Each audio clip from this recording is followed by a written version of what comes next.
Bom, eu vou tentar explicar um pouquinho de forma bem didática, pelo menos o meu processo de despertar e o que eu entendo pelo processo de despertar. Seguinte, quando a gente nasce livre de valores sociais, né? Então a gente é só uma criança. E a partir desse momento a gente vai crescendo numa sociedade que diz pra gente o que é certo e o que é errado, e a gente vai se moldando com os valores dessa sociedade, de acordo com o que essa sociedade espera da gente. Quando eu digo sociedade, pai, mãe, que também não são pessoas despertas na maioria das vezes.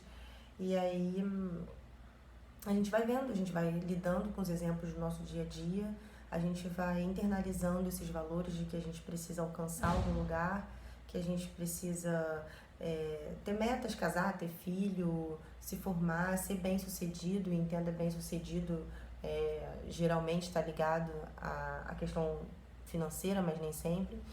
Mas fato é que a gente precisa chegar a algum lugar, né? E quando a gente chega nesse lugar, que é um lugar onde o social pressupôs que a gente vai ser feliz, então, ok, a gente alcançou o nosso plano, né?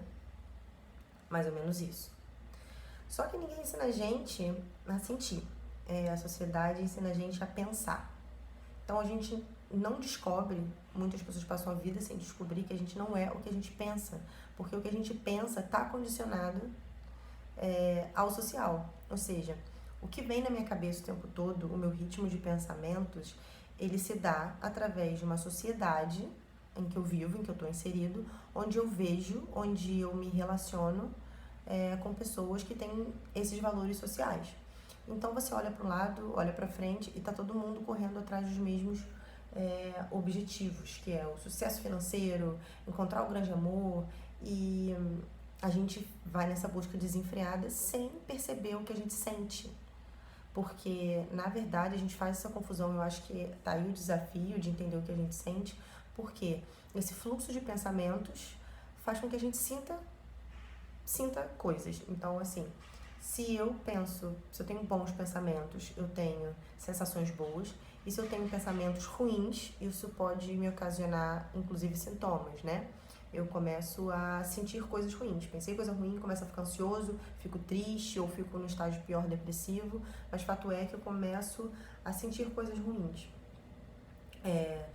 Então, o que é difícil perceber, mas depois que a gente percebe, dá uma virada de chave na nossa vida, é que esse eu consciente, que é o eu que pensa, que é tudo que a gente conhece até o momento, até chegar um momento que às vezes rompa com esse conhecer,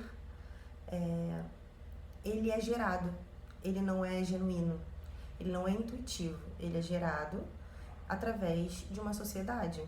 Não estou dizendo que é boa, não estou dizendo que é ruim, estou dizendo que é só o que a gente aprende. Então, eu acho que eu sinto que o sentir nosso, ele é a nossa intuição, né? Que a gente não dá muito ouvido. Porque quem quer ouvir intuição no mundo que a gente precisa para ontem ganhar dinheiro e etc e tal. Então, por isso que ao longo da vida, você vê pessoas às vezes com 60, 70, 80, 90 anos que param para fazer aquilo que elas realmente gostam, aquilo que elas realmente sentem. Primeiro porque eu acredito que elas acreditem que já cumpriram toda a função social delas. Casou, teve filho, juntou X dinheiro e agora eu posso fazer isso. E segundo que é porque às vezes está mais perto da morte, né? O nosso tempo é limitado aqui. Então, nesse momento, as pessoas param para fazer o que elas realmente sentem vontade de fazer. Só que a gente não precisa esperar isso tudo, né? E eu acho que um outro caminho é pela dor. Quando a gente se depara com circunstâncias na vida de muito sofrimento e a gente começa a se questionar: por que eu estou passando por isso? Que dor é essa? De onde vem essa dor?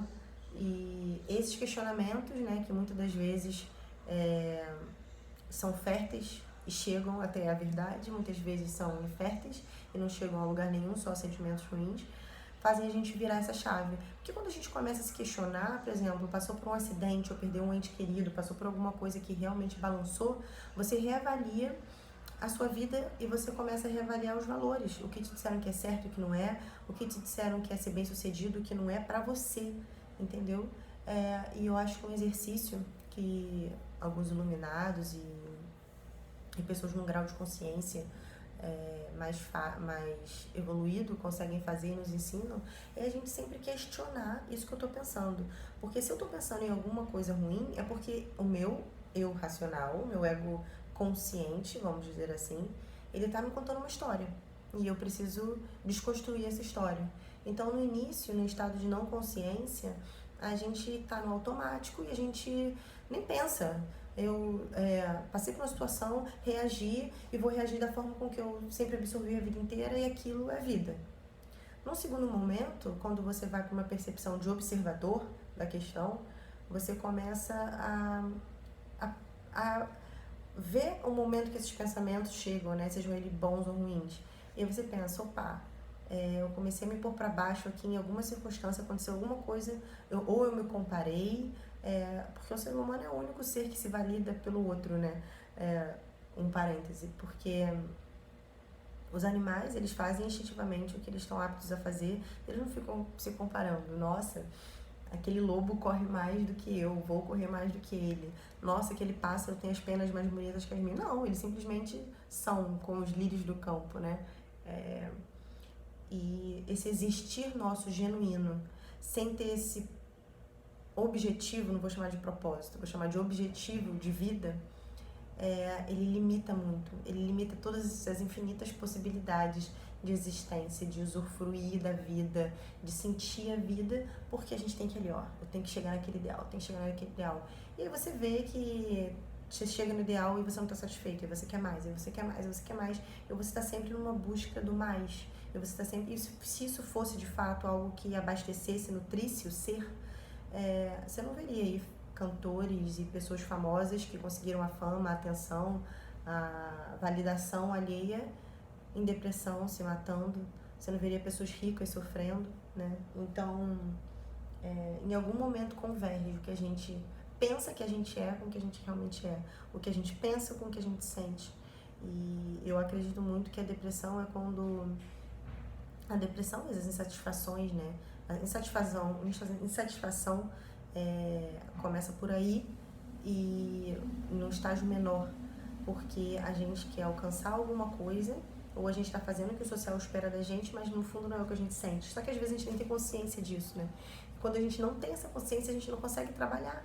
A gente fica reativo, a gente vai vivendo em looping automático e às vezes vem algum padrão repetido pra gente, a gente fala, eu tô passando por isso mais uma vez, tô passando por isso.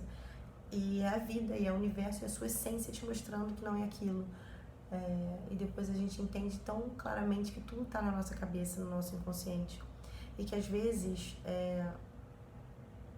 um pé que a gente quebra é uma atitude inconsciente da gente mesmo para não realizar alguma coisa que o nosso ser não quer realizar. E aí você vai começando a observar a sua forma de viver, a sua forma de sentir e por que esse estado de consciência é muito bom, porque você diminui esse drama da vida, você cala essas dores, sabe? Você sai do papel de vítima, você entra num lugar de autorresponsabilidade, você entra num lugar de compaixão, onde o outro está fazendo o máximo que pode no grau de consciência que ele tem, se é que ele tem algum grau de consciência.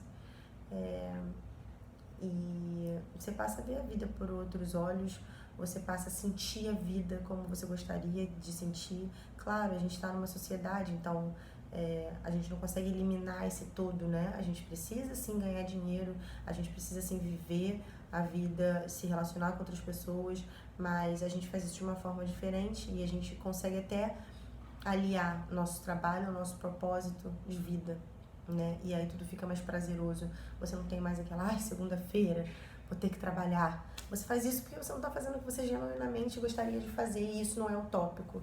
Isso é uma questão de se conhecer e se descobrir. E quando a gente passa a ter esse autoconhecimento, essa autorresponsabilidade, a gente vê que a nossa vida está na nossa mão. Que a gente tem, por incrível que pareça, a porta, a chave da nossa própria casa.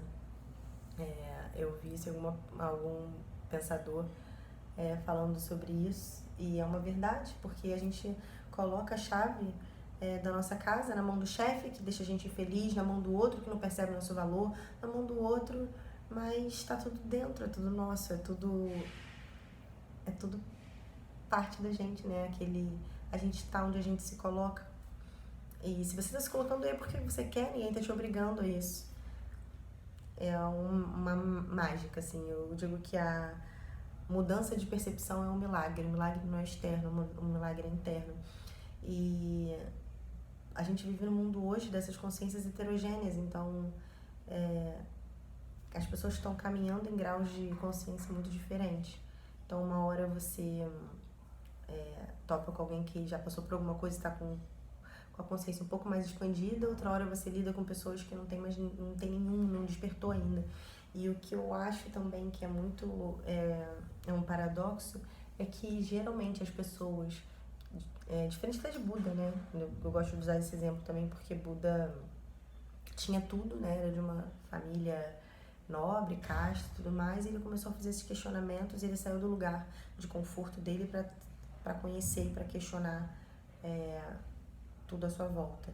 Mas geralmente as pessoas que estão mais bem-sucedidas, digamos assim, a visão do social, ou seja, ela conseguiu cumprir os paradigmas, ela conseguiu esse êxito, essa validação, esse check de ok, ela está mais distante, muitas vezes, de se conhecer.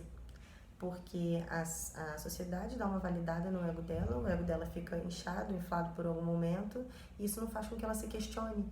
Então, muitas das vezes, assim como foi comigo, só no momento da crise, no momento dos loops repetitivos, o que a gente até então entende como destrutivo, a gente começa a se questionar, e a gente começa a reavaliar, e a gente, uma coisa faz sentido aqui, outra faz sentido ali, aí você vai buscando se conhecer, e cada vez que você se conhece mais, você desfaz uma crença, e ao momento que você desfaz essa crença, muitas dores vão embora, e aí você quer se conhecer mais e mais e mais e mais e mais e mais, e você vê que o ser humano, nossa cabeça é uma máquina gigante, e você vai tirando as camadas dessa máquina, e você vai vendo os milagres a partir desse despertar, né, que a gente chama de despertar.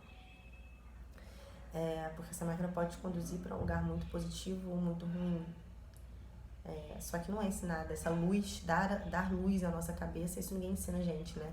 Ensinam a gente desde que a gente nasce a seguir já no automático, trilhando esse caminho do sucesso. Que esse caminho do sucesso não existe, né? É tudo uma ilusão. E quando a gente percebe essa ilusão, e eu torço para que as pessoas tenham essa percepção cada dia antes, cada vez antes, né? Para viver mais a vida da forma real, verdadeira, e não essa ilusão que a gente vive. É um processo. Comigo foi assim, eu passei por algumas situações de crise, e isso me levou a querer entender, no primeiro momento. Nunca ia fazer ideia, nunca. Eu também tinha esse preconceito do ego de julgar e achar, é pensador, ou deu errado na vida e foi resolver pensar. O nosso ego, ele não quer morrer, né? Então ele cria outras histórias para combater esse desfazer, essa desconstrução da mente. Então, a partir disso eu comecei a ler, o que as pessoas achavam de autoajuda, depois autoconhecimento, depois o funcionamento da nossa mente. Eu fui vendo vídeos de pessoas que já eram iluminadas e o que eu achei legal é que eu já sentia alguma coisa parecida. Eu não sigo não passei a seguir nenhum pensador ou nenhum filósofo, né, ou sei lá o que. Eu já tinha aquilo em mim e eu só fui identificando, nossa, eu concordo com isso, nossa, eu sinto isso, nossa. E aí eu fui chegando nesse caminho onde eu me libertei. Eu vi que... E depois, quando você chega nessa consciência, parece uma coisa tão óbvia que é até difícil da gente explicar, porque tá na nossa frente, tá aqui na nossa cara, e parece que a gente não vê, sabe? Parece que a gente tá num véu. Então, quando você se conhece, vira um jargão, né? Se conhecer, mas se conhecer por quê? Se conhecer como, sabe? E aí você vai achando esse caminho e as coisas vão ficando claras e mais leves e a vida vai ganhando um sentido que É mágico, é mágico. Sir Baba fala que a maior, eu concordo, é que um dos maiores desafios de você despertar é que poucas pessoas estão despertas, né? Então, ou você se passa por maluco, você é a maluca que tá falando coisa com coisa ou virou coach, ou então você vai ficando cada vez mais, né, seletivo, digamos assim. Mas ainda assim, você fica num lugar de compaixão. A gente tem entendimento. Então, aquela raiva que aquela pessoa me causava antes não me causa mais, porque eu consigo compreender o processo que ela está passando, eu consigo compreender que aquilo ali é só o que ela compreende, aquele ali é o grau de consciência que ela tem e ela está agindo de acordo com aquele grau de consciência. A gente entra nesse estado de compaixão, é lindo. Então, não sei quais são os melhores mecanismos, quais são os melhores métodos, porque eu acho que cada um tem seu caminho para chegar lá, mas toda vez que eu vejo, eu falei isso com uma amiga minha, e toda vez que eu vejo alguém sofrendo, eu penso no poder didático que tem aquele sofrimento, e eu penso, dali vai sair uma nova pessoa, vai reviver. Se essa pessoa conseguir encontrar um caminho de luz, e se ela conseguir encontrar as perguntas certas, dali vai sair uma outra pessoa, uma pessoa bem melhor, uma pessoa, posso dizer até que mais feliz, que eu me considero hoje bem mais feliz. É isso. Despertar pra mim é isso.